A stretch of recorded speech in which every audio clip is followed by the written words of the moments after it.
신앙은 내일에 대한 이 기대감이 있어야 되는 것입니다. 우리 주님께서는 내일을 기대하는 사람에게 복을 주시는 것입니다.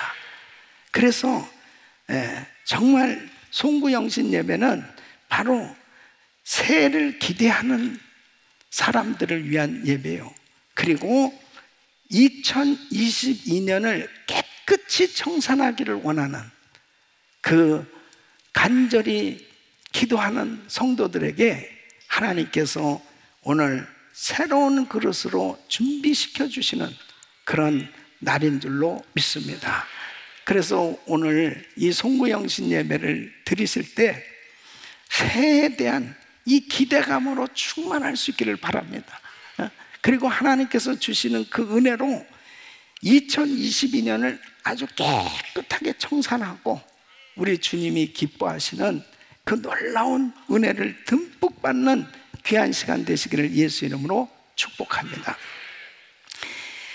오늘 이 본문 말씀을 보면 13절에 보면은 오직 한 일 즉 뒤에 있는 것은 잊어버리고 그랬습니다. 우리가 이 세상을 살아가면서 이 미래지향적인 사람이 있고 이 현실만을 추구하는 사람이 있고 이 과거에 집착하면서 사는 사람이 있습니다.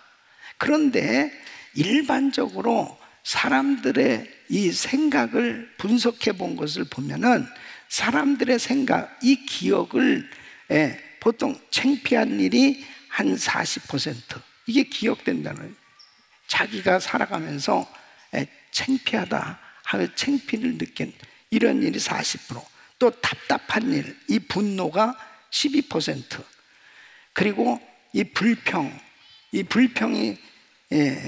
30%, 또 지나친 염려가 10%, 그리고 좋은 생각, 아름다운 생각이 8%라는 거예요. 그러니까 여러분 거의 사람들이 92%가 안 좋은 것에 대해서는 아주 오랫동안 기억에 남는 거예요. 그러니까 좋은 추억 이런 것들은 잘 기억에 남지 않고 안 좋은 것들이 사람들의 이 마음에서 기억에서 떠나지를 않는 겁니다. 그러니까 참 중요한 것이 뭐냐면 정말 안 좋은 것에 대해서는 잊어버려야 되거든요. 그래야 아름다운 삶이 될 수 있거든요. 그래서 오늘 이 말씀을 보면 내가 정말 잊어버려야 될 것과 잊어버리지 말아야 될 것을 아주 분명히 구분하는 것, 이것이 너무너무 중요한 것입니다. 여러분, 우리가 정말 잊어버리지 말아야 될 것은 하나님의 은혜입니다. 그러니까 하나님의 은혜는 잊어버리면 안 되는 거예요. 하나님께서 나를 불러주셨고 나를 만나주셨고 나에게 이름할 수 없는 은혜를 베풀어 주십니다. 여러분 2022년 한 해 동안 하나님께서 우리 은혜교회에 허락하신 은혜의 발자취를 한 10여 분 정도 영상으로 이렇게 쭉 보시니까요 정신이 없죠. 너무 많은 일이 진행이 되는 거예요, 교회는. 근데 얼마나 아름다운 일들입니까? 저기 1월 달부터 시작해서 12월 달까지 너무 하나님께서 베풀어준 은혜가 너무 큰 거예요. 이거 어마어마하게 하나님께서 많은 은혜를 주셨는데 과연 사람들이 하나님이 베풀어진 그 은혜에 대해서 얼마만큼 감격하면서 너무나 감사하다 그렇게 느끼고 있을까요? 어떤 면에서 이렇게 엄청나게 베풀어진 은혜에 대해서는 잊어버리고 정말 잊어버려야 될 것들에 대해서는 지금도 붙들고 괴로워하고 있는 사람들이 얼마나 많이 있을까 하는 것입니다. 그래서 이 2022년 이제 한 해를 보내면서 정말 여러분들이 잊어버려야 될 것은 이제 확실히 잊어버리셔야 돼요.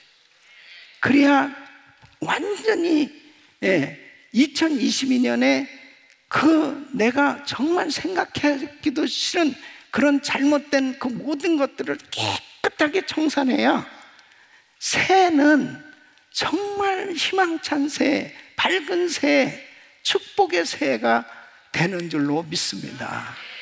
그래서 잊어버려야 될 것이 뭐냐?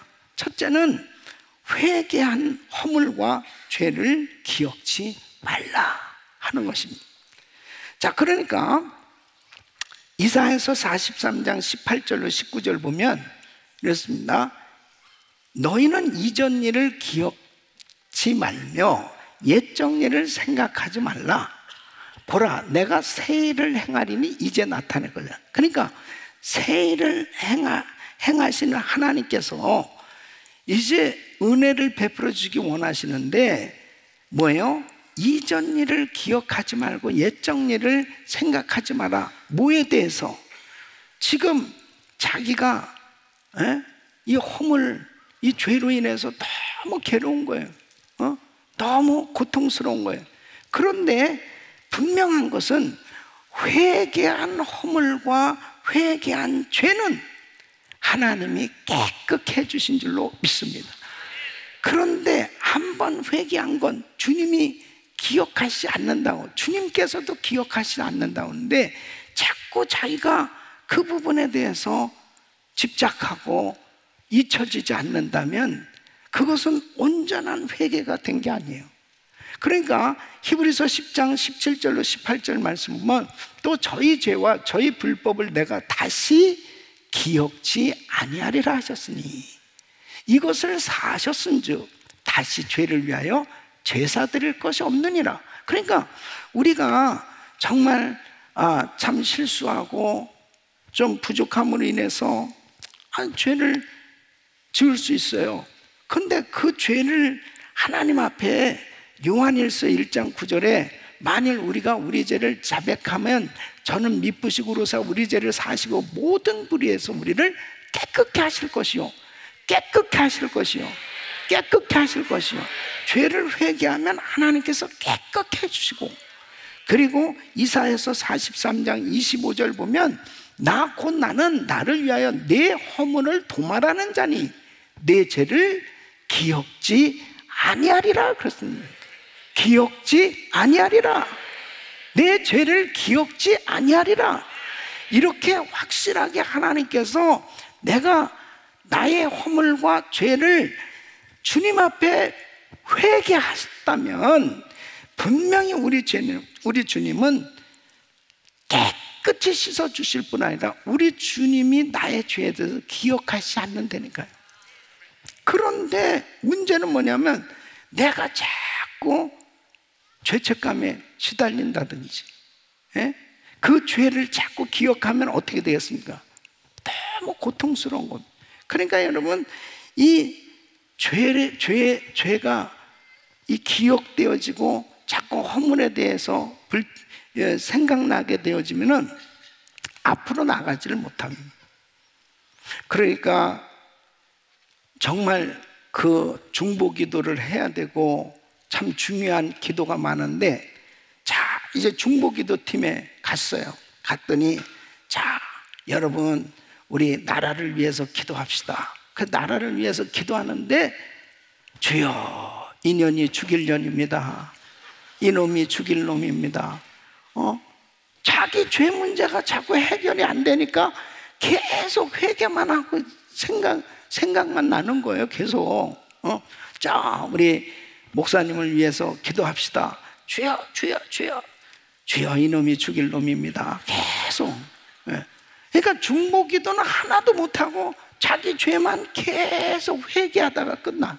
그러니까 앞으로 나가지를 못하는 겁니다. 그 무슨 일을 시키면은 아유 저 같은 게 뭘 할 수 있습니까? 아유 저는 못합니다. 이 죄책감, 죄의식 이런 것에 사로잡히니까 자유함이 없어요. 그러니까 여러분 죄 문제가 해결 안 된 사람의 얼굴을 보면은 밝지가 못합니다. 여러분 죄진 사람이 얼굴이 밝겠어요? 죄진 사람? 옆에 사람 얼굴 좀 봐보시라고. 죄를 졌나 안 졌나? 뭐 그렇게 인상을 쓰고 계십니까? 그것은 뭔가 심각한 거예요. 내 죄가 들킬까 봐. 그러니까 여러분 주님 앞에 철저히 회개하고 이 죄를 다 던져버려야 돼요. 던져버려야 돼, 죄는. 이거 끌어안고 2023년도 가면요, 소망 없습니다. 예. 그래서 정말 송구영신 예배가 참 중요한 게 뭐냐면 2022년 이거 청산하는 날이 돼야 됩니다. 청산. 완전히 나의 죄를 다 청산해버려야 됩니다. 근데 여러분, 정말 우리 크리스천에게 큰 축복이 뭐냐면 어떠한 죄를 졌다 하더라도 주님 앞에 나와서 십자가 붙들고 진실되게 회개하면 용서해 주신다니까요. 이걸 믿으십니까? 이걸 믿으셔야죠. 예? 주님은 어떤 죄도 깨끗게 하실 수 있는 능력이 하나님이세요. 진실된 회개가 그렇게 중요합니다. 그리고 진실된 회개는 회개에 합당한 열매를 맺게 되어 있습니다. 그러니까 그 죄에 대해서 더 이상 반복하지 않습니다. 예. 진실되게 회개했으면 그 회개에 대한 합당한 열매가 맺어지는데 돌이키는 거죠. 그리고 그 죄를 끊어버리는 거예요. 잘라버리는. 그러니까 성령님께서 역사하시는 그 능력으로 그 죄에 대해서 더 이상 생각하지 않아요. 근데 여러분 보세요. 현재와 과거를 동시에 사는 것, 이게 얼마나 여러분 시간 낭비냐고. 무슨 말씀이냐면 과거에 내가 정말 이렇게 참 생각되어지는 안 좋았던 일들 있잖아요. 좋지 않았던 일, 이런 것들, 그 다음에 내가 너무 괴로웠던 이런 일, 이런 것들을 계속 생각하잖아요. 그러면은 특히 이 상처는 계속 되새길수록 상처가 더 깊어지는 거예요. 이걸 빨리 치료를 받아야 되는데, 그러니까 이게 과거에 상처받은 것들 계속 생각하고 있으면은 현재의 나의 삶이 행복할 수가 없다니까요. 현재의 나의 삶이 충실해야 되고 밝게, 그리고 미래를 향해서 나가야 되는데 과거에 묶여져 있으니까 이 현재도 그렇고 미래도 그렇고 결국은 소망이 없는 삶이 될 수밖에 없습니다. 그래서 오늘 바로 나의 모든 죄를 다 청산한 날이 되어야 합니다. 깨끗이 청산하시기를 축원합니다.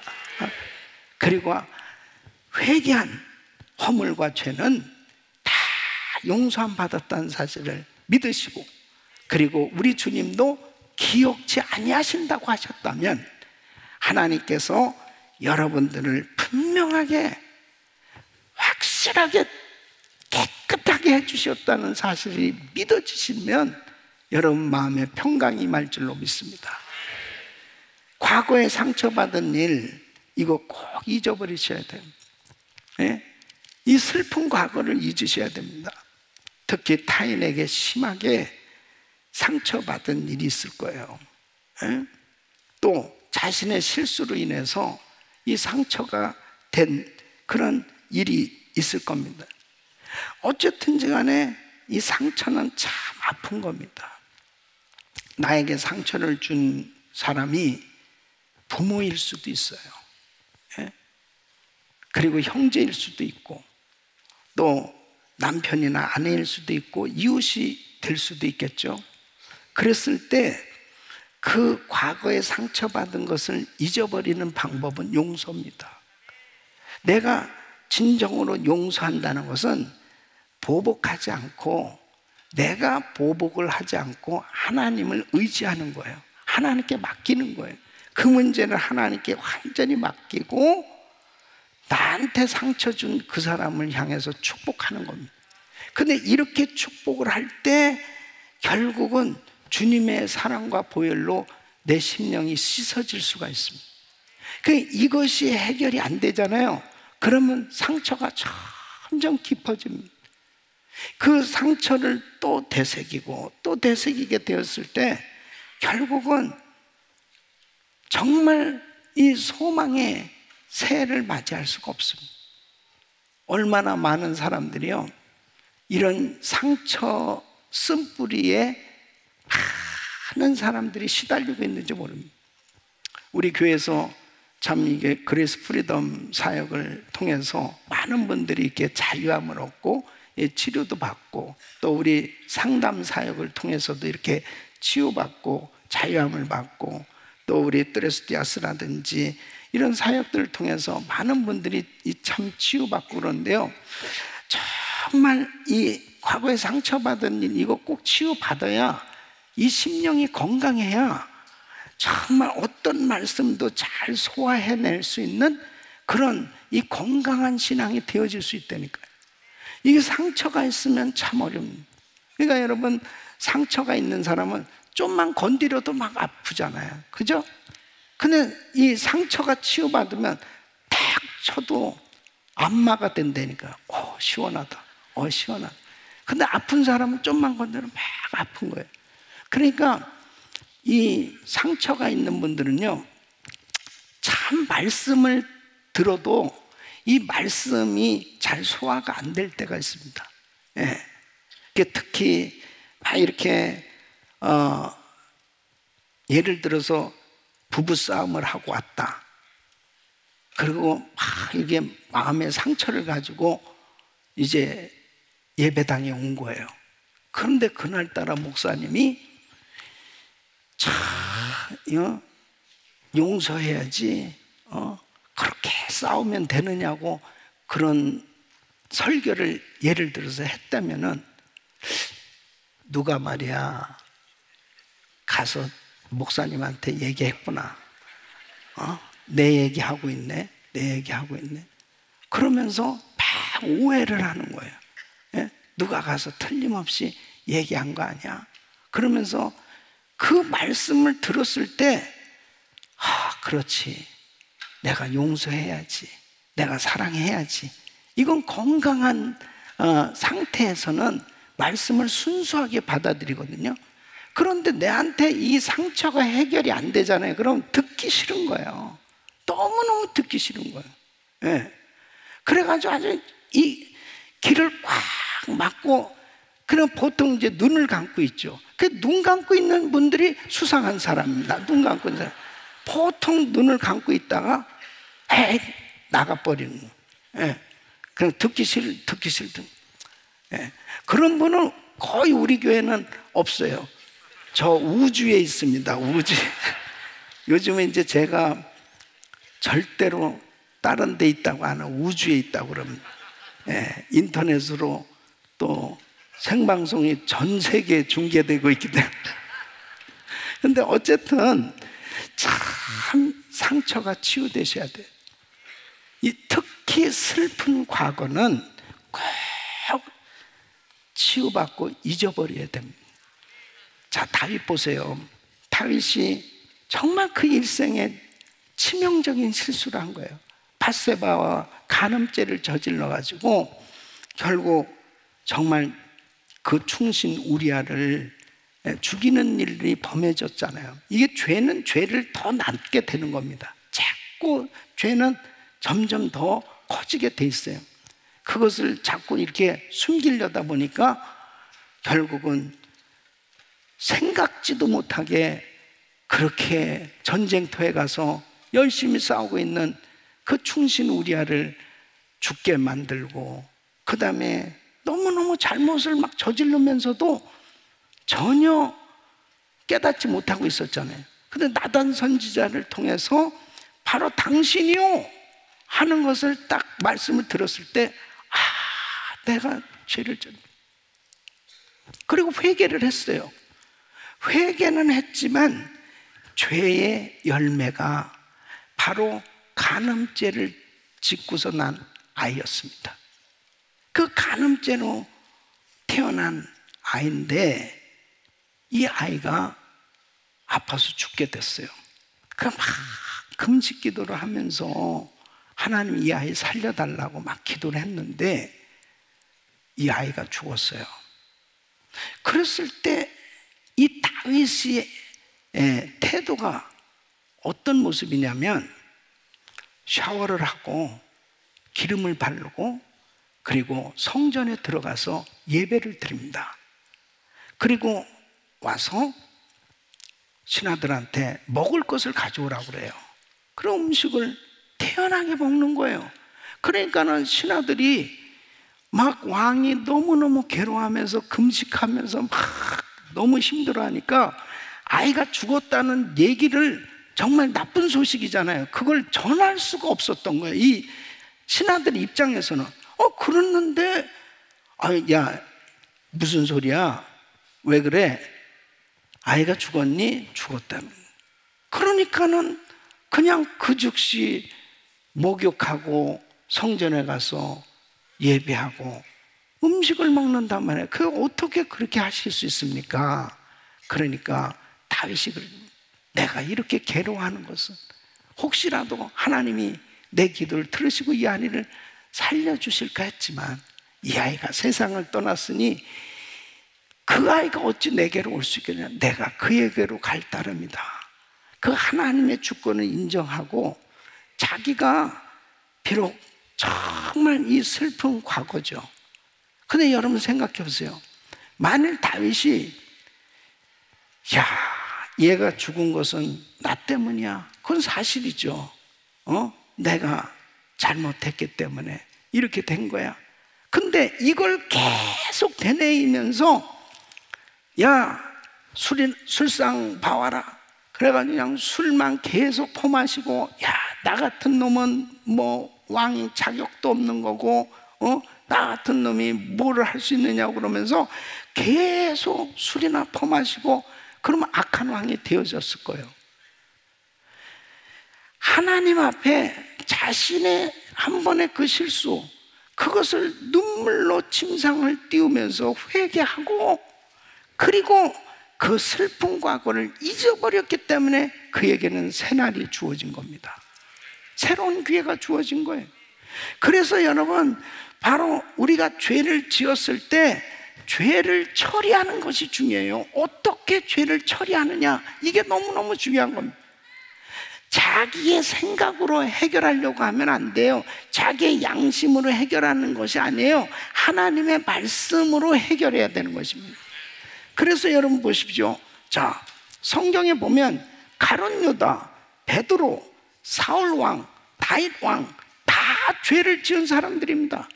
모두 다 죄를 지었어요. 그런데 죄를 어떻게 처리했습니까? 가룟 유다는 양심이 찔려서 결국은 목매달아 자살해 죽었어요. 그러니까 가룟 유다는 후회했다고 그랬습니다. 후회. 의인을 내가 저렇게 죽이게 됐구나. 그러면서 가룟 유다가 후회한 거예요. 여러분, 우리 신앙생활은 후회가 아니고 회개라니까요. 후회하면 안 돼요. 회개하셔야지. 예? 자, 베드로는 똑같이, 베드로도 예수님을 3번씩이나 뻔히 쳐다보면서 부인했다고요. 나 저 사람 모른다고. 그런데 베드로는 말씀이 생각나서 통곡했다고 그러더니 그 회개했단 말이에요. 회개.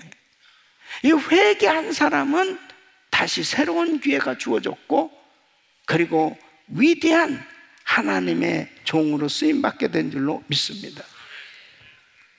사울 왕은 어떻습니까? 사무엘 선지자가 지적했을 때 자꾸 변명하는 거야. 자꾸 변명. 예? 이 회개가 안 되는 거예요. 이래서 이렇고 저래서 저렇고 계속 그렇게 변명만 늘어놓는 겁니다. 그런데 다윗은 어떻습니까? 다윗은 나단 선지자가 바로 당신이요. 그러니까 내가 죄를 범했다고, 바로 내가 하나님 앞에 죄를 당장에 회개하잖아요. 변명하지 않고 회개하잖아요. 그러니까 사울 왕은 망했지만 다윗은 위대한 성군이 될 수 있었습니다. 무엇을 말합니까? 우리가 무슨 자격이 있기 때문에요? 의롭기 때문에요? 죄를 안 졌기 때문에요? 아주 정말 하나님 보시기에 너무나 깨끗하게 그렇게 살고 있기 때문에 하나님 앞에 쓰임을 받는 겁니까? 아니요. 우리는 생각부터가 다 불의한 생각이 수시로 들락날락거리고 정말 하나님 앞에 하나님 말씀으로 성령으로 우리의 심령을 조명하면 정말 우리 주님 앞에 너무나 부끄러울 수밖에 없는 그런 죄인들이요. 그러나 중요한 것은 회개하면 하나님이 깨끗게 해주신 거죠. 그래서 하나님의 은혜가 필요한 겁니다. 이 사실을 깨닫지 못하면 사람들이 자기가 의로워서 뭐가 되는 것 같이 생각하면 마치 범이 허물이 있고 실수한 사람을 막 정죄하는 겁니다. 막 판단하는 겁니다. 막 함부로 그렇게 정죄하고 판단하는 그런 하나님의 자리에 자기도 모르게 딱 서게 된, 그게 사단의 역사예요. 결국은 자기가 그렇게 넘어져 버리고 마는 거예요. 그러니까 정말 중요한 것이 뭐냐, 하나님 앞에 내가 짓는 허물과 이러한 죄가 있을 때 어떻게 처리해요? 주님 앞에 철저히 회개합니다. 주님 앞에 내놓으면 하나님이 해결하시는 줄로 믿습니다. 그래서 우리 성도님들은 날마다 회개하는 생활이 돼야 되는 겁니다. 또 뿐만 아니라 안 좋은 일이 있더라도 잊어버리고 내일에 대한 기대가 있어야 됩니다. 여러분, 안 좋은 일, 이 과거에 묶여 있으면 절대 안 됩니다. 안 좋은 일. 2022년 동안에 한 해 동안 여러분 생각나는 것이 있을 거예요.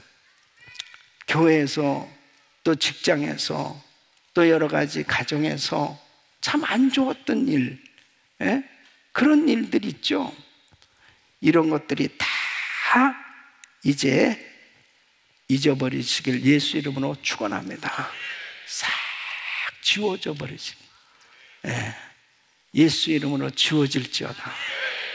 그래서 이 송구영신 예배는 2022년에 안 좋은 일, 이런 것들 싹 지우는 시간이에요. 예수님의 이름으로 싹 지워져야 됩니다. 그런 것들이 참 우리가 원치 않게 이렇게 만들어질 때가 있습니다. 이 인간관계 속에서도 그렇고 너무 힘든 그러한 시간들이 있잖아요. 이런 것들이 이제 잊어버려져야 내일을 기대할 수 있어요. 그리고 좋은 일이 있었더라도 잊어버리고 내일을 기대하라. 좋은 일 많이 있었어요. 그런데 그 좋은 일에 계속 묶여 있잖아요. 그러면 이것 또한 좋은 추억은 아름답지만 계속 묶이면 안일한 삶이 됩니다. 태만한 삶이 되어지는 겁니다. 과거에는 이랬는데 그런 것에 묶이잖아요. 그러면 하나님께서 나를 통해서 새로운 일을 하시고자 하시는데 그 일이 안 되는 거예요. 꼭 마치 이스라엘 백성들이 광야 생활하면서 광야 생활 가운데 왜 불평했어요? 애굽에 있을 때는 수박도 먹고 후추도 먹고 과일도 먹고, 근데 이 광야에서 이게 뭐야? 그래도 그 애굽에서 좋았던 일을 생각하는데 지금 그거하고 안 맞는 얘기지. 지금 가나안 땅에 들어가야 되는데 애굽으로 다시 갈 거예요? 그게 아니란 말이에요. 그러니까 우리 크리스찬들은 여러분 신앙적으로 좋은 그런 추억을 만들어야지, 신앙이지 않는 것에 대한 좋은 추억은 아무 의미가 없어요. 그러므로 2022년도 한 해 동안 또 지금까지 살아오면서 여러분 마음의 상처, 그리고 여러분에게 있어서 안 좋았던 그런 기억들, 이런 것들이 예수 이름으로 싹 씻어주시기를 축원합니다. 자, 그렇다면 잡아야 할 것이 있습니다. 자, 13절에 앞에 있는 것을 잡으려고 그랬습니다. 오직 한 일, 즉 뒤에 있는 것은 이제 잊어버리십니다. 아멘. 잊어버립니다. 자, 잊어버려졌어요? 한번 싹 잊어버리는 시간을 가지셔야 합니다. 여러분 잡아야 될 것은 이제 2023년도를 향해서 우리가 또 달려가야 될 텐데 정말 잡아야 될 것이 뭐냐? 이 사도 바울은 평생에 자기는 이 세 가지를 잡은 거예요. 그렇기 때문에 그의 생애에 그렇게 힘들고 어려운 일이 많이 있었지만 결국 승리했습니다. 그 첫째가 뭐냐? 비전입니다. 따라했습니다. 비전. 이 비전은 바로 하나님이 나를 향하신 계획이에요. 이것을 확실히 붙들어야 되는데 사도행전 9장 15절 보면 주께서 가라을 때 가라, 이 사람은 내 이름을 이방인과 임금들과 이스라엘 자손들 앞에 전하기 위하여 택한 나의 그릇이다. 그러니까 바로 사도 바울은 이방인들에게 복음을 전하기 위한 선교사로 하나님이 이 바울을 선택하셨다는 거예요.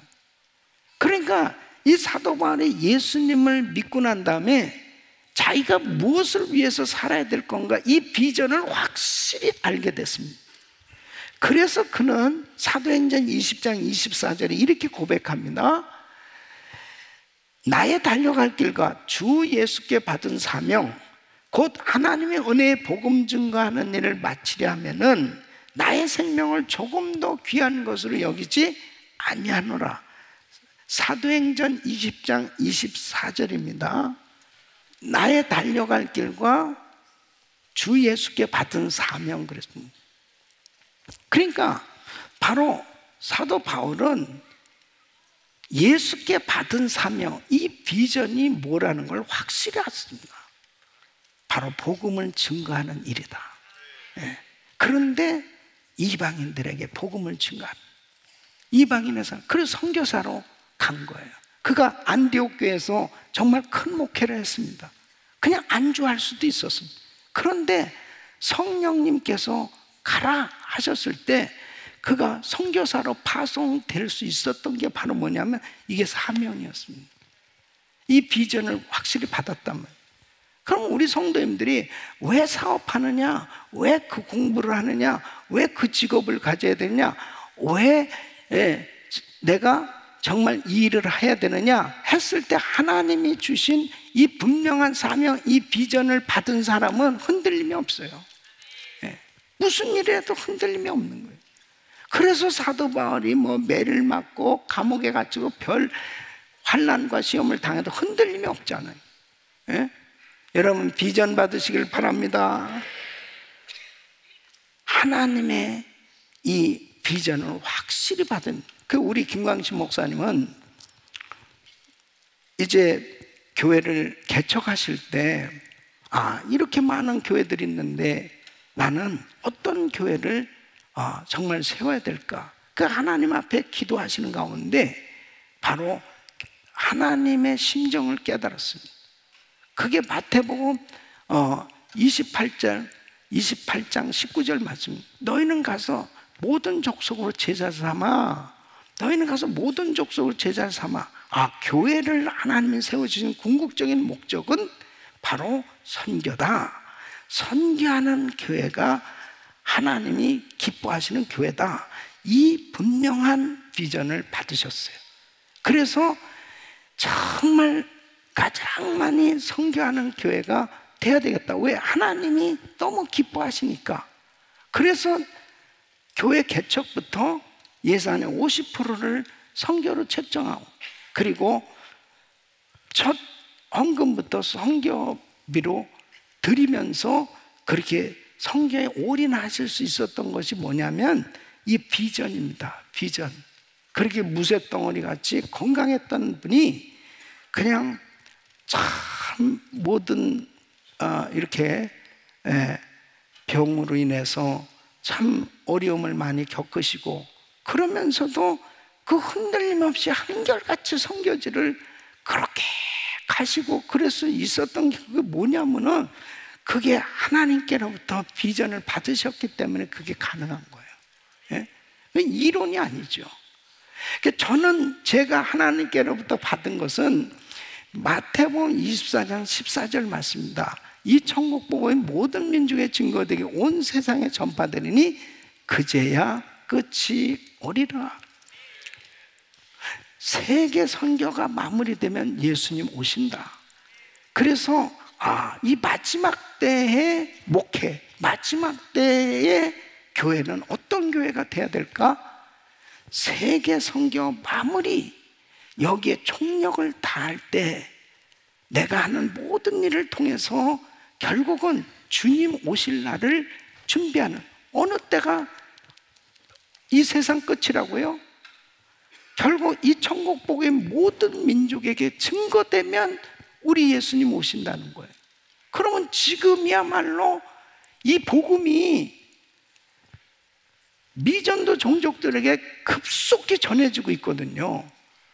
그러니까 주님 오실 날이 너무 가깝다는 것은 다른 것으로 알 수 있는 게 아니고, 복음이 지금 미전도 종족에게, 이 천국의 모든 민족에게 증거이다 온 세상에 전파되리니 그제야 끝이 오리라.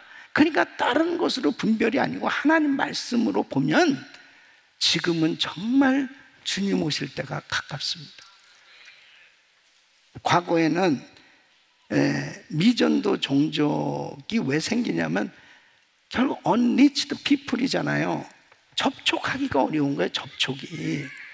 근데 지금 교통수단이 너무 발달해서요, 지금은 이제 웬만한 지역도 막 대부분 다 이 스마트폰 안 가진 데가 없어요. 그 정도로 다 온 세상이 지금 다 접촉이 돼가고 있지 않습니까? 접촉이 된다는 것은 복음이 들어가고 있는 거예요. 그래서 지금은 우리는 정말 급박한 마음을 가지고 선교에 총력을 다해야 될 줄로 믿습니다. 그 하나님의 약속들, 이 약속을 붙드셔야 돼요. 그래서 히브리서 6장 14절로 15절 보면, 자, 우리 같이 읽습니다. 시작. 가라사대 내가 반드시 너를 복주고 복주며 너를 번성케 하고 번성케 하리라 하셨더니 저가 이같이 오래 참아 약속을 받았느니라. 아멘. 아브라함은 말씀을 붙드는 거예요. 약속을 붙드는 거예요. 내가 너로 큰 민족을 이루게 해준다. 그 하나님의 약속을 붙들고 저가 이같이 오래 참아 약속을 받았는, 우리 사랑하는 성도 여러분, 하나님의 약속은 이루어집니다. 그래서 이 약속을, 하나님의 말씀을 붙드셔야 돼요. 오늘도 우리는 하나님의 약속을 붙드는 거예요. 반드시 이루어집니다. 세 번째는 부름의 상, 부름의 상을 붙드는 겁니다. 부름의 상을. 그래서 이 14절 말씀 보면은 바로 그는 표대를 향하여 그리스도 예수 안에서 하나님이 위해서 부르신 부름의 상을 위하여 쫓아가노라. 부름의 상을 좀. 그러니까 사도 바울은 디모데후서 4장 7절로 8절 말씀 보면, 내가 선한 싸움을 싸고 나의 달려갈 길을 마치고 믿음을 지켰으니 이제 후로는 나를 위하여 의의 면류관이 예비되었습니다. 그러니까 바울은 정말 이 상에 대한 개념이 너무 뚜렷했습니다. 그래서 그는 이 부름의 상을 확실히 붙드는 거예요. 그렇기 때문에 그는 여러 가지 방해되는 많은 일이 있어서도 흔들림이 없이 결국 끝까지 승리한 줄로 믿습니다. 분명히 성경에 계시록 3장 11절 12절이 이렇게 말씀하십니다. 내가 속히 오리니, 내가 속히 임하리니 네가 가진 것을 굳게 잡아 아무나 내 면류관을 빼앗지 못하게 하라. 이기는 자는 내 하나님 성전의 기둥이 되게 하리니 그가 결코 다시 나가지 아니하리라. 내가 하나님의 이름과 하나님의 성 곧 하늘에서 내 하나님께로부터 내려오는 새 예루살렘의 이름과 나의 새 이름을 그 위에 기록하리라. 우리 사랑하는 성도 여러분, 면류관 빼앗기지 마시길 바랍니다. 히브리서 6장 10절에 이렇게 말씀하십니다. 하나님이 불의치 아니하사 너희 행위와 그의 이름을 위하여 나타낸 사랑으로 이미 성도를 섬긴 것과 이제도 섬기는 것을 어떻게 한다고요? 잊어버리지 아니하시는. 하나님 다 기억하고 계세요. 금년 한 해 동안도 우리 성도님들이 전도하고 봉사하고 사역하면서 수고한 거 있잖아요. 또 하나님 앞에 헌금하고 여러 가지 모든 것을 주님이 다 기억하고 계시더니, 계시록 2장 10절에는 내가 죽도록 충성하라, 그리하면 내가 생명의 면류관을 내게 주리라. 여러분, 베드로전서 5장 4절에 보면 그리하면 목자장이 나타나 시들지 아니하는 영광의 면류관을 얻으리라. 영광이면, 디모데후서 4장 8절에는 이제후로 나를 위하여 무슨 면류관이요? 의의 면류관, 영광의 면류관, 시들지 않은 면류관, 생명의 면류관, 의의 면류관을 받으시길 축원합니다. 아주 구체적이잖아요. 이렇게 분명하게 말씀을, 사도 바울은 이걸 확실히 붙들었습니다. 자, 우리 성도님들은 이제 뭘 붙들어요? 비전을 붙들으시길 바랍니다. 이제 뭘 붙들어요? 하나님의 말씀을 붙드시길 바랍니다. 이제 뭘 붙들어요? 상급을 붙드시기를 바랍니다. 이 세 가지를 확실히 붙들고 지금까지도 달려오셨는데, 이제 2023년도 우리는 안 좋았던 모든 것들은 다 잊어버리시고, 그리고 이제는 비전 따라서, 그리고 하나님의 말씀 따라서, 그리고 상급을 바라보시면서 최선을 다해서 달려가기를 축원합니다. 자, 2023년 새해를 승리하기 위해서 첫째, 목표를 분명히 설정해요. 이제 목표를 여러분이 막연히 설정하는 게 이 표대를 향하여 그렇습니다. 표대를 향하여. 우리 교회는 이제 새 표는 다음 세대와 연합하여 땅끝까지입니다. 이것이 우리 표대예요. 다음 세대와 연합하여 땅끝까지. 자, 1세대에 하나님께서 주신 이 놀라운 신앙과 사역, 이 놀라운 비전이 우리 다음 세대에 이어져야 됩니다. 다음 세대로 계속 계승이 돼야 됩니다. 아멘. 이제 내일 제가 설교할 텐데요, 너무너무 중요한 겁니다. 만일 다음 세대가 준비되지 않으면 그냥 끝입니다. 그래서 다음 세대가 준비되기 위해서 어떤 것들이 필요한가 구체적으로 우리가 전략을 세우고, 그리고 기도하면서 이제 목표를 정하고 나가려고 그래요. 그래서 우리 월요일부터 한 주간 은혜의 술 특별 새벽 기도는 다음 세대와 우리 자녀들 세대와 함께 이 특별 새벽 집회를 하는 겁니다. 그 같이 비전을 나누고 같이 함께 정말 기도하면서 이제 2023년도는 우리 1세와 2세와 3세와 우리 온 가족들이 같이 함께 똑같은 방향으로 비전을 가지고 달려가는 것입니다. 할렐루야. 하나님께 영광. 그래서 다음 세대에 계속해서 정말 위대한 하나님의 역사를 이룰 수 있는 이런 지도자들이 많이 세워져야 됩니다. 오늘 우리 영킴 의원님도 여기 같이 참여했는데, 우리 집사님도 정말 이런 이 성경적 가치관을 가진 이런 크리스찬 이 정치 지도자, 이런 분들이 앞으로 우리 2세들 가운 다음 세대가 계속 준비돼야 되거든요. 계속 이렇게 준비가 되지 않으면 안 돼요. 이 미국이 지금 계속해서 타락하고 무너져 가고 있거든요. 그래서 이런 정말 이 크리스천 지도자가 얼마나 중요한지 이루어낼 수 없습니다. 너무너무 귀한 거예요. 그래서 우리가 계속 위해서 기도해주고 다음 세대를 계속 준비시켜 나가야 된다는 거죠. 아멘. 네. 그래서 우리 분명하게 목표를 설정하고 계획을 하는 것이 바로 다음 세대 연합해서 땅끝까지입니다. 그래서 세계 선교대회도 이제 우리 교육부, EM, 우리 다음 세대가 앞장서서 그 모든 사역들하고 우리가 밀어주고 함께하고, 그래서 하나님께서 역사하시는 그런, 하나님이 축복하시는 대회가 될 줄로 믿습니다. 두 번째는 나도 할 수 있다는 믿음을 가져야 됩니다. 따랐습니다. 나도 할 수 있다. 나도 할 수 있다는 믿음을 가져야 돼요. 이 꿈을 꿔야 됩니다. 자, 빌립보서 4장 13절 말, 내게 능력 주니 안에서 내가 모든 것을 할 수 있느니라.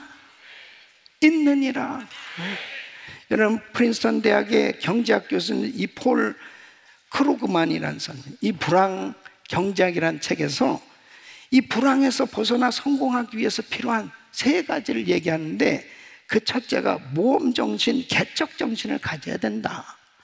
두 번째는 과거에 집착하지 말고 미래지향적인 사고를 하여야 한다. 세 번째는 자신에게 주어진 능력을 최대한 활용해서 노력해야 한다. 이것은 무슨 얘기냐 하면은, 사람들은 어려우면은 이 모험을 하려고 하지 않아요. 개척을 하려고 하질 않아요. 어려우면은 자꾸 과거에만 집착하지 이 미래지향적인 이런 면으로 나가려고 하질 않아요. 그냥 힘드니까. 그리고 자신에게 주어진 이 능력을 최대한 이 활용할 줄을 모르는 거예요. 그러니까 침체되면 계속 침체되는 거예요. 이런 불황일수록 오히려 더 하나님 앞에 기도하면서 하나님이 은혜 주시면, 능력 주시면 내가 할 수 있다, 이런 확신을 가지고 나가야 된단 말이에요. 참, 이 대한민국에 말이에요, 현대 중고고문 이 정주영 회장님의 그 일화가 유명하지 않습니까? 해보기나 했어? 해보기나 했어? 뭐 안 된다고 그럴 때마다 해보기나 했어? 그렇게 해야 돼. 부정적인 말하면 해보기나 했어? 그런다면. 그러니까 이분이 말해요, 이제 제가 대한민국에 당시에 이 조선업이 전무했단 말이에요.